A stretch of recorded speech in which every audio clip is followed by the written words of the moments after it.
Valley of Spiders, by H. G. Wells. Towards midday the three pursuers came abruptly round a bend in the torrent bed upon the sight of a very broad and spacious valley. The difficult and winding trench of pebbles along which they had tracked the fugitives for so long, expanded to a broad slope, and with a common impulse the three men left the trail, and rode to a little eminence set with olive dun trees, and there halted, the two others, as became them, a little behind the man with the silver-studded bridle. For a space they scanned the great expanse below them with eager eyes. It spread remoter and remoter, with only a few clusters of Sarah thorn bushes here and there, and the dim suggestions of some now waterless ravine, to break its desolation of yellow grass. Its purple distances melted at last into the bluish slopes of the further hills, hills it might be of a greener kind, and above them invisibly supported, and seeming indeed to hang in the blue, were the snow-clad summits of mountains that grew larger and bolder to the northwestward as the sides of the valley drew together. And westward the valley opened until a distant darkness under the sky told where the forests began. But the three men looked neither east nor west, but only steadfastly across the valley. The gaunt man with the scarred lip was the first to speak. "Nowhere," he said, with a sigh of disappointment in his voice. "But after all, they had a full day's start. They don't know we are after them," said the little man on the white horse. "She would know," said the leader bitterly, as if speaking to himself. "Even then they can't go fast. They've got no beast but the mule, and all today the girl's foot has been bleeding." The man with the silver bridle flashed a quick intensity of rage on him. "Do you think I haven't seen that?" he snarled. "It helps, anyhow," whispered the little man to himself. The gaunt man with the scarred lip stared impassively. "They can't be over the valley," he said. "If we ride hard," he glanced at the white horse and paused. "Curse all white horses," said the man with the silver bridle, and turned to scan the beast his curse included. The little man looked down between the melancholy ears of his steed. "I did my best," he said. The two others stared again across the valley for a space. The gaunt man passed the back of his hand across the scarred lip. "Come up," said the man who owned the silver bridle, suddenly. The little man started and jerked his rein, and the horse hoofs of the three made a multitudinous faint pattering upon the withered grass as they turned back towards the trail. They rode cautiously down the long slope before them, and so came through a waste of prickly, twisted bushes and strange dry shapes of horny branches that grew amongst the rocks, into the levels below. And there the trail grew faint, for the soil was scanty, and the only herbage was this scorched dead straw that lay upon the ground. Still, by hard scanning, by leaning beside the horses' necks and pausing ever and again, even these white men could contrive to follow after their prey. There were trodden places, bent and broken blades of the coarse grass, and ever and again the sufficient intimation of a footmark. And once the leader saw a brown smear of blood where the half-caste girl may have trod. And at that under his breath he cursed her for a fool.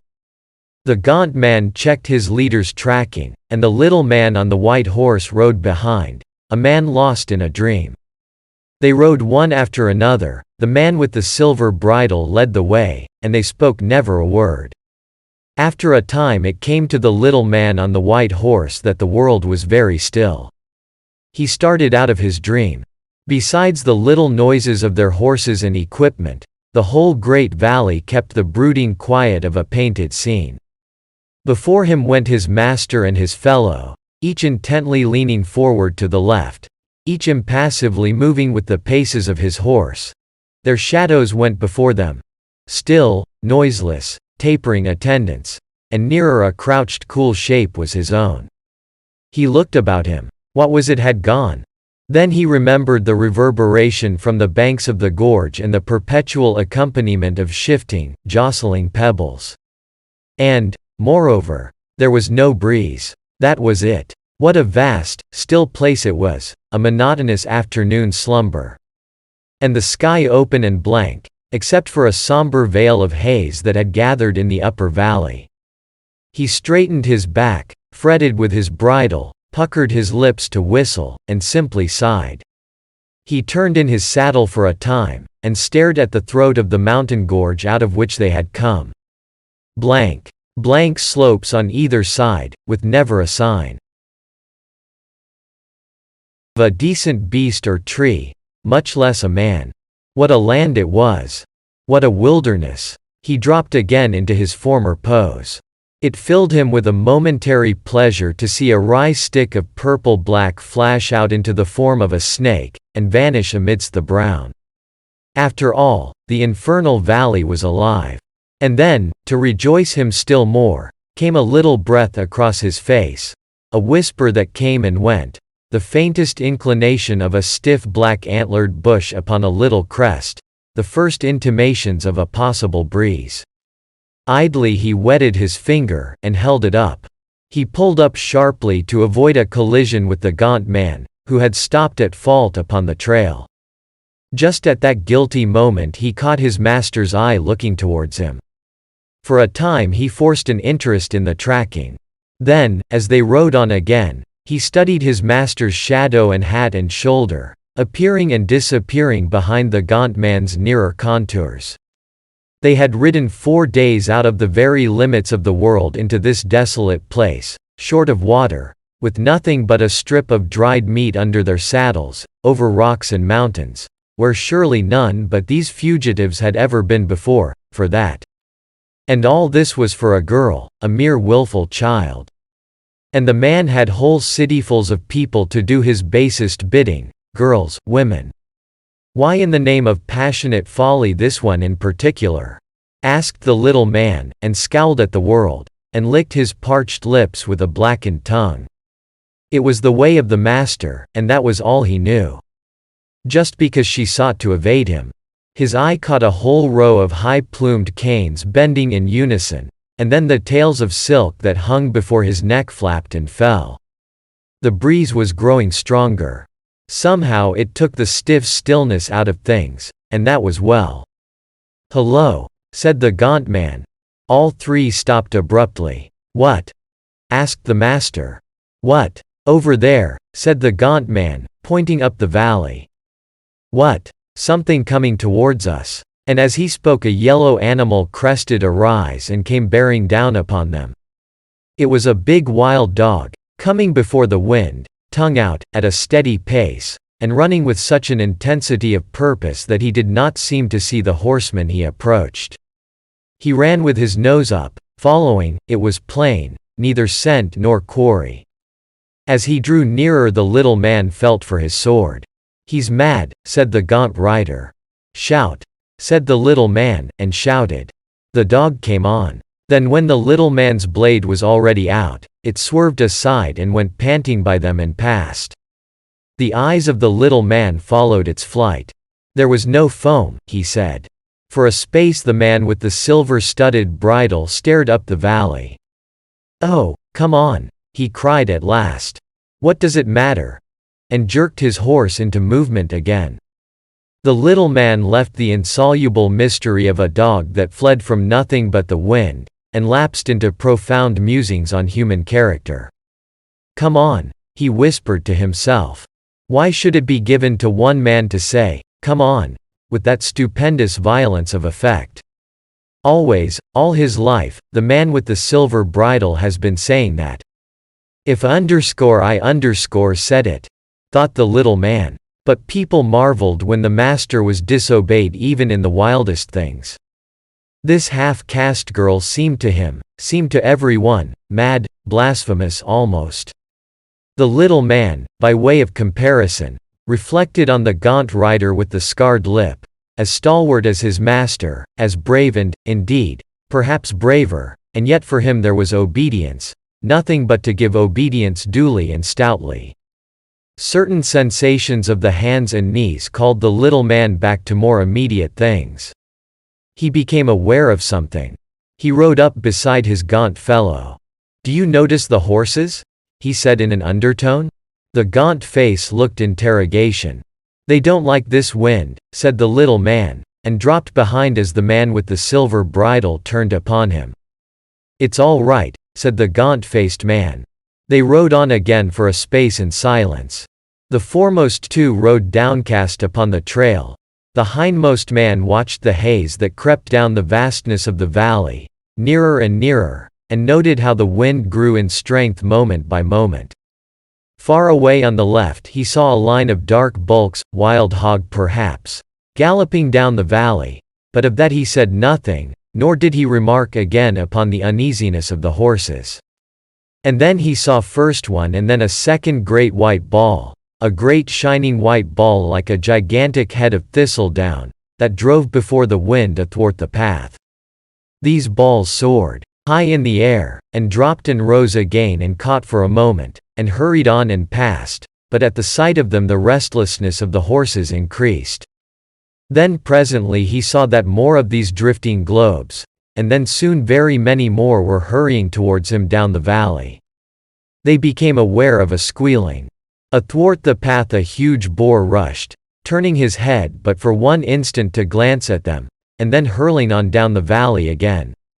And at that, all three stopped and sat in their saddles, staring into the thickening haze that was coming upon them. "If it were not for this thistledown," began the leader. But now a big globe came drifting past within a score of yards of them. It was really not an even sphere at all, but a vast, soft, ragged, filmy thing, a sheet gathered by the corners, an aerial jellyfish, as it were, but rolling over and over as it advanced, and trailing long, cobwebby threads and streamers that floated in its wake. "It isn't thistledown," said the little man. "I don't like the stuff," said the gaunt man. And they looked at one another.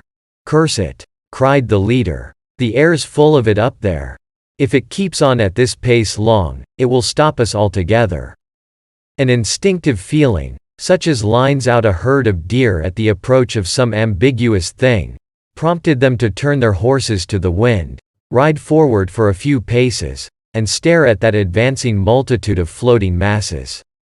They came on before the wind with a sort of smooth swiftness, rising and falling noiselessly, sinking to earth, rebounding high, soaring, all with a perfect unanimity, with a still, deliberate assurance. Right and left of the horsemen the pioneers of this strange army passed. At one that rolled along the ground, breaking shapelessly and trailing out reluctantly into long grappling ribbons and bands, all three horses began to shy and dance. The master was seized with a sudden unreasonable impatience.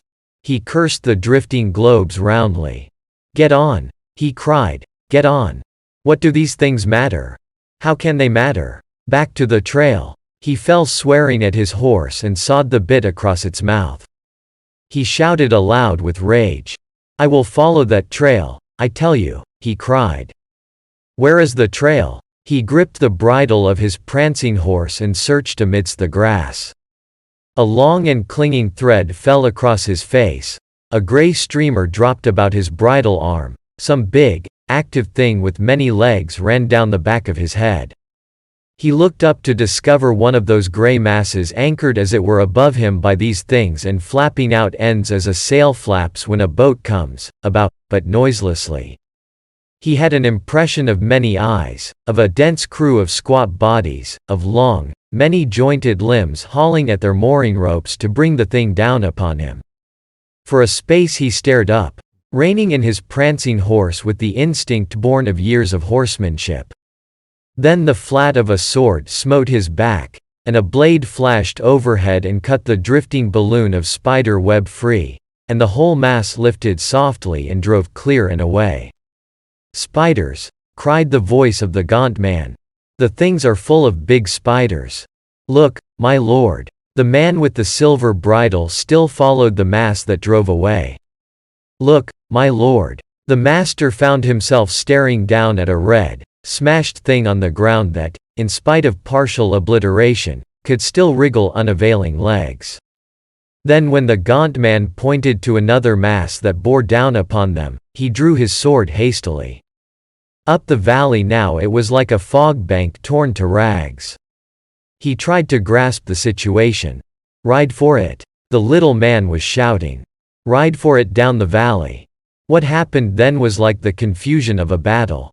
The man with the silver bridle saw the little man go past him slashing furiously at imaginary cobwebs, saw him cannon into the horse of the gaunt man and hurl it and its rider to earth. His own horse went a dozen paces before he could rein it in. Then he looked up to avoid imaginary dangers, and then back again to see a horse rolling on the ground, the gaunt man standing and slashing over it at a rent and fluttering mass of gray that streamed and wrapped about them both. And thick and fast as thistle down on wasteland on a windy day in July, the cobweb masses were coming on. The little man had dismounted, but he dared not release his horse. He was endeavoring to lug the struggling brute back with the strength of one arm, while with the other he slashed aimlessly. The tentacles of a second gray mass had entangled themselves with the struggle, and this second gray mass came to its moorings, and slowly sank. The master set his teeth, gripped his bridle, lowered his head, and spurred his horse forward. The horse on the ground rolled over, there were blood and moving shapes upon the flanks, and the gaunt man, suddenly leaving it, ran forward towards his master, perhaps 10 paces. His legs were swathed and encumbered with gray, he made ineffectual movements with his sword. Gray streamers waved from him, there was a thin veil of gray across his face. With his left hand he beat at something on his body, and suddenly he stumbled and fell. He struggled to rise, and fell again, and suddenly, horribly, began to howl, "Oh!" The master could see the great spiders upon him, and others upon the ground. As he strove to force his horse nearer to this gesticulating, screaming gray object that struggled up and down, there came a clatter of hoofs, and the little man, in act of mounting, swordless, balanced on his belly athwart the white horse, and clutching its mane, whirled past. And again a clinging thread of gray gossamer swept across the master's face. All about him, and over him, it seemed this drifting, noiseless cobweb circled and drew nearer him. To the day of his death he never knew just how the event of that moment happened. Did he, indeed, turn his horse, or did it really of its own accord stampede after its fellow? Suffice it that in another second he was galloping full tilt down the valley with his sword whirling furiously overhead. And all about him on the quickening breeze, the spiders' airships, their air bundles and air sheets, seemed to him to hurry in a conscious pursuit. Clatter, clatter, thud, thud. The man with the silver bridle rode, heedless of his direction, with his fearful face looking up now right, now left, and his sword arm ready to slash. And a few hundred yards ahead of him, with a tail of torn cobweb trailing behind him, rode the little man on the white horse, still but imperfectly in the saddle. The reeds bent before them, the wind blew fresh and strong, over his shoulder the master could see the webs hurrying to overtake. He was so intent to escape the spider's webs that only as his horse gathered together for a leap did he realize the ravine ahead.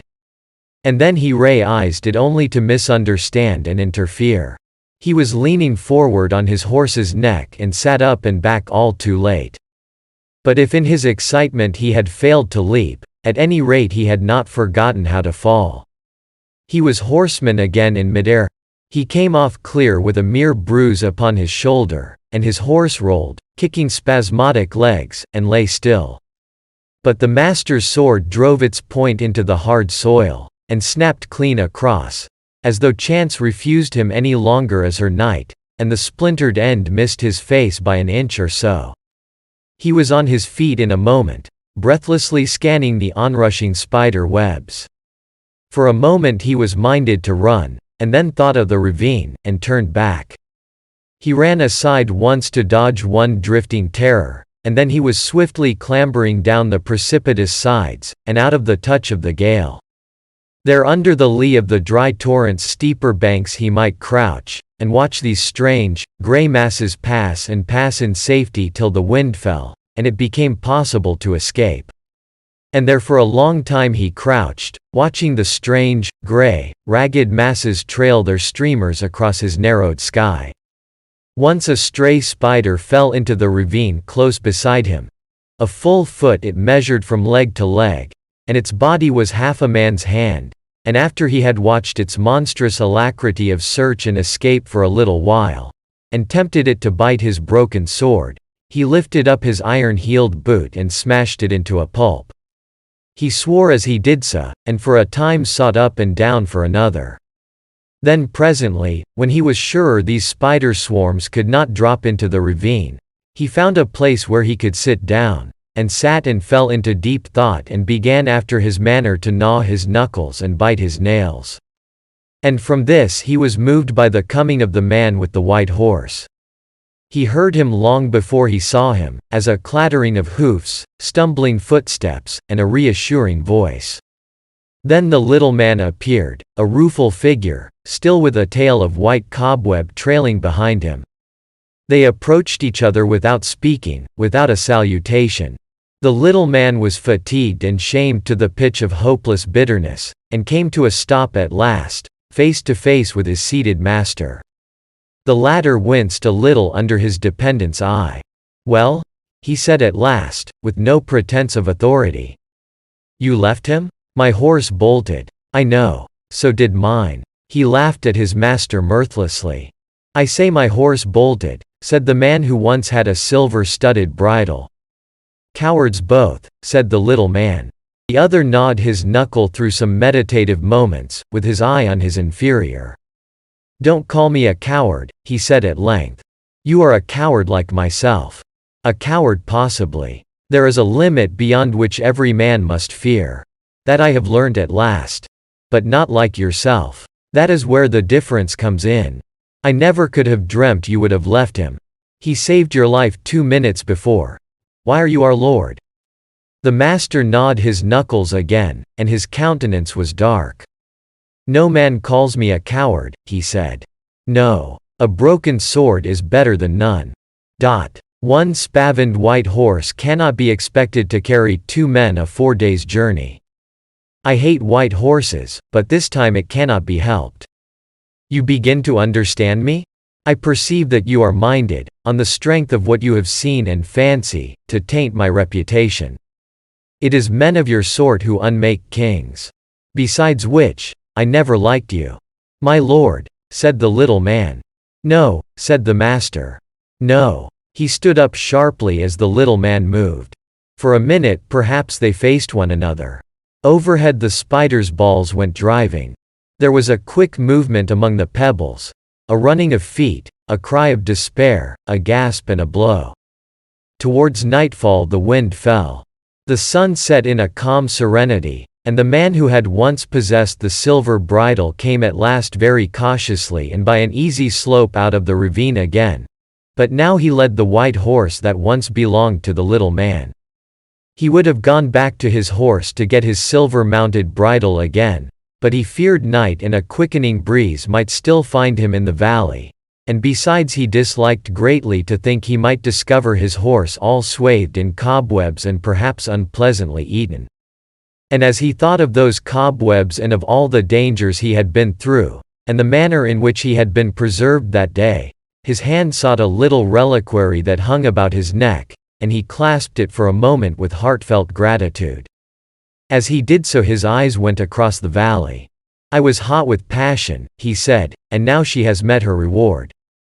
They also, no doubt." And behold, far away out of the wooded slopes across the valley, but in the clearness of the sunset distinct and unmistakable, he saw a little spire of smoke. At that his expression of serene resignation changed to an amazed anger. "Smoke?" He turned the head of the white horse about, and hesitated. And as he did so a little rustle of air went through the grass about him. Far away upon some reeds swayed a tattered sheet of gray. He looked at the cobwebs, he looked at the smoke. "Perhaps, after all, it is not them," he said at last. But he knew better. After he had stared at the smoke for some time, he mounted the white horse. As he rode, he picked his way amidst stranded masses of web. For some reason there were many dead spiders on the ground, and those that lived feasted guiltily on their fellows. At the sound of his horse's hoofs they fled. Their time had passed. From the ground without either a wind to carry them or a winding sheet ready. These things, for all their poison, could do him little evil.